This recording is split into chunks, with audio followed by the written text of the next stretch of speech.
Okay, thank you very much for attending to this talk. This talk, you see a little bit cartoon, so you wonder what these species quantum labels might be. So it's just a little interpretation that will be within this presentation. Actually, the whole motivation is I think, a problem that we have when we are not able to have the measurements we would like to, and would be interested in understanding the behavior of gravity under conditions of quantum mechanics. And the situation is that we need to find hints, theoretical hints, to help us find a way that we think that is a good way to pursue. And the only problem is that the very good hint, which is quantum matter, is something that we have to first to understand in the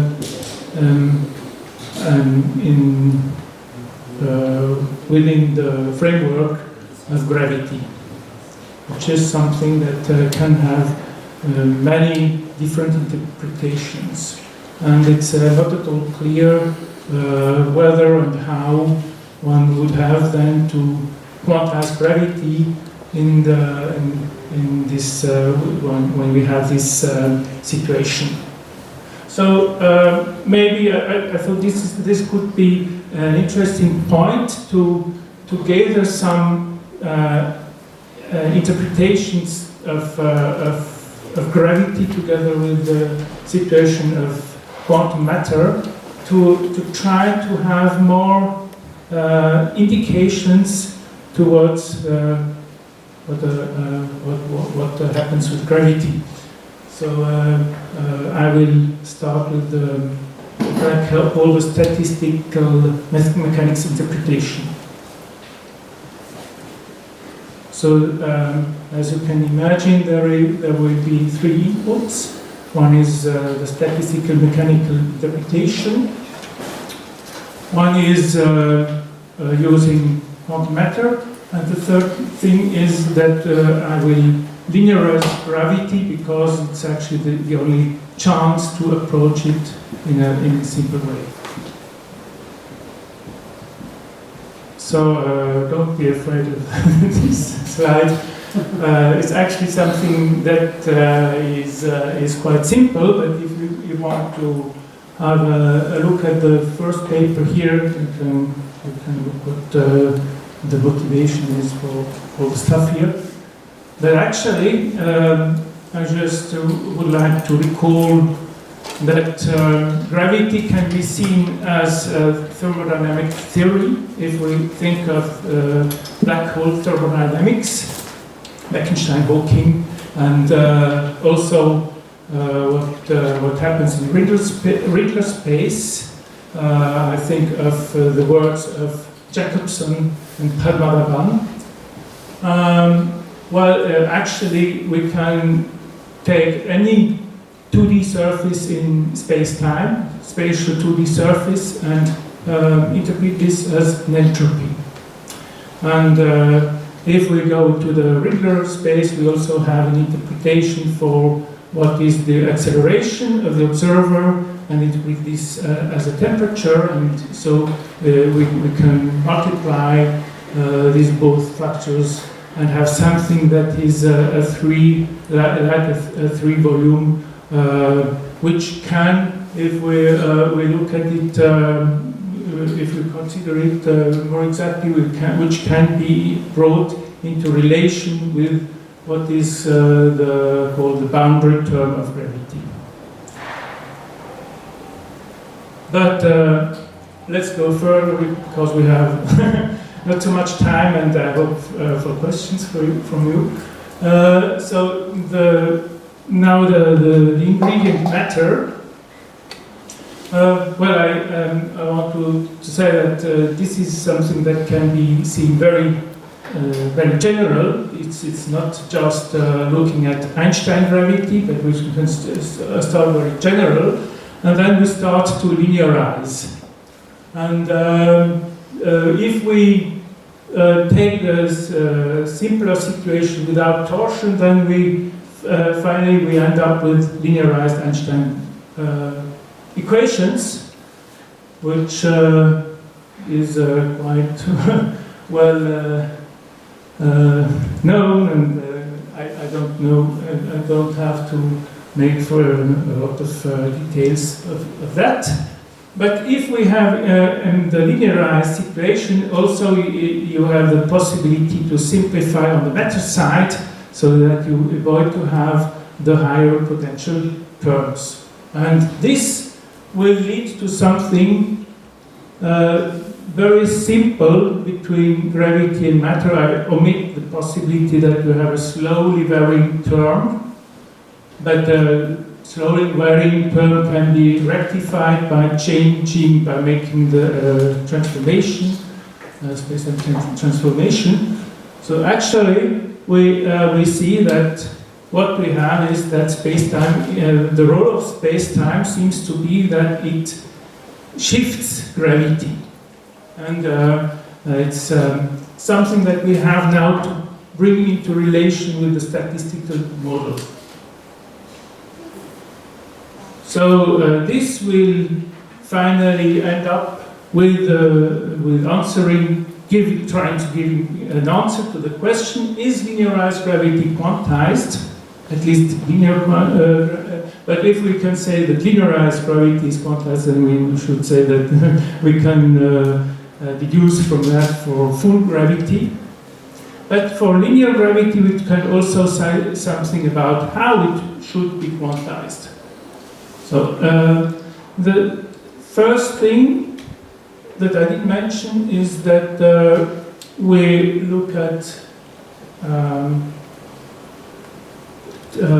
we don't look at infinities, but we cut the space-time, so that we have here to deal with compact space-time regions, which means that if you want to, for example, to write down the action, you have here the gravitational action plus the boundary term for the gravitational action, and you have the matter term for species L, and then you have the boundary term for the action for the species L. And by the way, if you take this example of the real scalar field, the form you have in the boundary term is quite similar, we must say, to the boundary term we have in gravity, but this is just for this species. But what is interesting is that we have a statistical model to describe this sort of thing, this gravity boundary term. And we can say that actually we add to the whole thing, the whole stuff, we add a term like this, and actually what this term actually doing, it's shifting gravity. Actually we have to think about that we have a statistics, and then we have a little door, and we open the little door, and what happens? There are labels going through the door to the gravity and saying we are allocating a gravitational level, labels L, and putting them on gravitational degrees of freedom. So they are actually reserving gravitational degrees of freedom. What does this mean? That means that matter actually constrains gravity, and this has certain consequences that you cannot just say when I want to quantize matter that I make something I don't know what, and then gravity can remain classical. So the only way to to have a quantization of matter is that you start with the quantized gravity. This is the interpretation that I would say that I would have in conjunction with statistical mechanical interpretation of gravity. That it is not. It's like if you had a chemical potential for you have an ensemble and you change the ensemble. You go to the particle bath, and suddenly you have something like a chemical potential. Then the chemical potential will not suddenly have a different behavior, be something quantized, whereas the initial degrees of freedom are not quantized. So you have to have something that is of the same type. This is the essential idea. So we are continuing, but now we are speaking of quantum statistics of gravity, and we are saying that the degrees of freedom on these surfaces are quantum degrees of freedom. And there's just one little thing, but I don't know whether I have very much time for that. But these, in order to make finite things, you have to cut these 2D surfaces. So, okay, thank you. So it's actually, this means that the quanta, which will not be localized inside these little pieces of surface, will go in and out. The surface will be open, so you have to have a bath of quanta, of gravitational quanta, which means that you have to interpret that you have not only a fixed number of quanta inside such a piece, but you have variable numbers of quanta, and that's why you have such a thing that is actually partition function, actually. And here below you have a sum of weighted states. But okay, this remembers a little bit of what you have when you consider path integrals in quantum matter. You actually also have some weighted sum of states. So now the thing is that we are not finished with a thing like that, because we change the thermodynamic situations. We change the ensemble theory by having to open these surfaces and to admit matter. So the only possibility that we have is to look at something that is working equivalently to gravity in the linearized case, and this thing is matter. So actually this is like closing the circle, so to say. We need to use the path integral formalism, and I think this is something that is also something that is widely accepted, that we can use path integral formalism to quantize gravity. The only thing is that we have one more argument, I think now, I hope so, to say that we're doing something like that. And what is interesting is that we can deduce then that exactly because we are in the linearized case, we can do something equivalent to matter, that we can say we can also, in this case, take the canonical quantization of gravity in this way. What I didn't fix is just the coordinate canonical variable for gravity. But well, this is just a momentary situation. And of course, we have also the Einstein linear situation, which are as operators. The only thing is that this cannot be, these dimensions, the four-dimensional space cannot be taken for full quantum theory, that it does not have, because the quantum statistics are still living in 3D. So that's actually the thing we have. This is a summary. I don't know if you will want to take the time to see what I have presented. And, otherwise, I would like to thank you very much for your attention.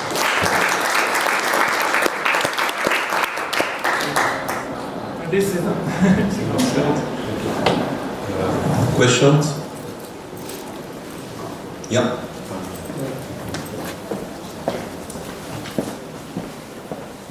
I think you made a very interesting point that because matter is quantum, gravity is quantum. So I would like to interpret that as the space-time manifold also cannot have a point-like structure when matter is quantum, and in principle matter can be entirely quantum even at low energies, in which case the claim would be that quantum gravity is also a low energy phenomenon, not just a Planck scale energy phenomenon. I would like to know if you agree with this. Absolutely. I think that we can deduce from that the interpretation is that quantum gravity is also a low energy phenomenon. The only thing that we have to say is that this does not enable us to make observations which at very low energy, which are different from the observations we already have. Thank you. Okay, so any other questions? I have actually one question. In the very first slide of your talk, you had talked about multiple reader observers, which I was a bit confused with this one. Yeah, the second this one. This one. But do they have the same acceleration, or what is? I don't understand honestly. Okay. Yeah. This is actually a condensed version of what I presented. It's I think 4 or 6 years ago. Last time was 4 years, but also 6 years ago. So the thing is that actually we have, first of all, we have the 2D surfaces which are interpreted as entropy, of course, but then we can say that every observer in this reader space which wants to know what is the heat coming through these 2D surfaces, or the temperature, measuring the temperature, who does not know how his own acceleration is, will have to take time. So he will take several pictures, so that you see you have a whole stack of 2D surfaces, one behind the other, and the idea of this is that he will take, so to say, the sum of these surfaces, and the interpretation with the temperature is that if you have a larger temperature, then if you take more proportional to the temperature you have of this picture, you have something that is proportional to the 3D hypersurface portion. And so you can use this to model the boundary term actually. So it's a way to say we can consider the boundary term, which is just part of the action which you want to extremize, as something that is just like a sum of several entropies, which I call the multiple entropy, if you want, which is also a quantity that you can extremize. The only point is that these surfaces are, unfortunately, are cut into finite pieces. Thank you. Thank you very much. So, if there are no more questions, we close here the session.